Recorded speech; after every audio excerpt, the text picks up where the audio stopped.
Hai, halo, ketemu lagi dengan channel Mister Bejo. Masih seputar entok ya. Kali ini kita akan membahas tentang mimpi-mimpi yang kanibal ya. Nah, sebenarnya apa sih kanibal itu dan bagaimana dia merugikan atau enggak? Nah, bagaimana cara mengatasinya? Nah, berikut nanti kita akan bahas ya bersama-sama tentang mimpi ataupun entok yang kanibal. Nah, kanibal sendiri itu adalah sifat yang suka memakan sesamanya. Jadi, mimpi itu mempunyai sifat kanibal, di mana mimpi ini suka menyerang mimpi yang lain dan dia memakan bulu-bulunya, kemudian kulitnya, bahkan juga dagingnya, sehingga mimpi yang lain itu bisa terluka.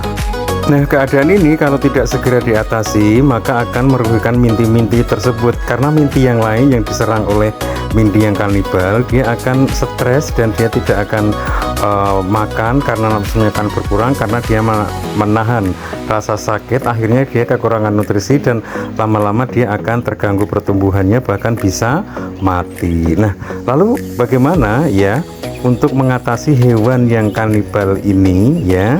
Oke, sebelum kita membahas cara mengatasinya, terlebih dahulu kita ketahui ya, apa sih penyebabnya kanibal pada mimpi itu. Nah, kanibal pada mimpi itu ini terjadi sekitaran umur 1 bulan sampai 2 bulan ya. Nah, hal ini disebabkan oleh yang pertama ada beberapa faktor ya.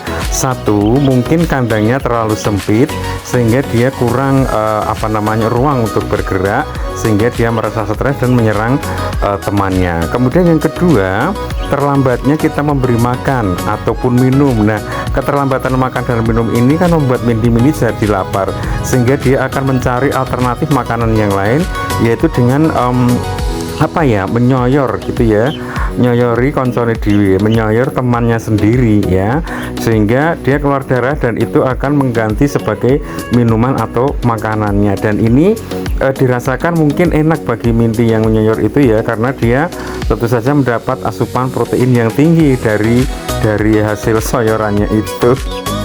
Nah, berikutnya adalah cara bagaimana mengatasi mimpi yang kanibal. Nah, misalkan dalam satu peranjen ya ada 12 mimpi gitu ya, karena sudah tumbuh besar, udah umur 1 bulan, sehingga kandangnya kan terasa sempit dan kebetulan mungkin makannya, nutrisinya itu terlambat memberi, sehingga ada mimpi yang muncul mungkin saking laparnya terus dia menyerang yang lain. Nah, itu bisa kita amati dulu ya, mana perilaku mimpi yang nakal yang menyerang hewan atau mimpi yang lain.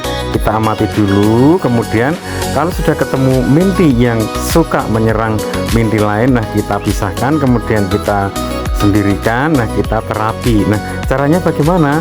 Menurut pengalaman saya ini begini.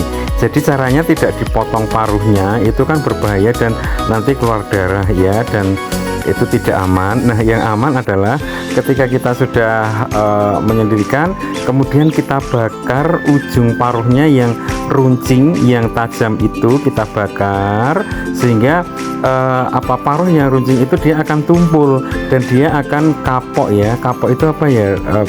Tidak mengulangi lagi dan dia jera untuk menyerang mimpi-mimpi yang lain. Itu tips yang saya terapkan. Nah, bagaimana teman-teman bisa mencoba ya di kandangnya, kalau mungkin ya ada mimpi yang kanibal, bisa dilakukan cara seperti itu. Oke teman-teman, terima kasih, tetap bersemangat ya untuk ternaknya. Salam ternak entok.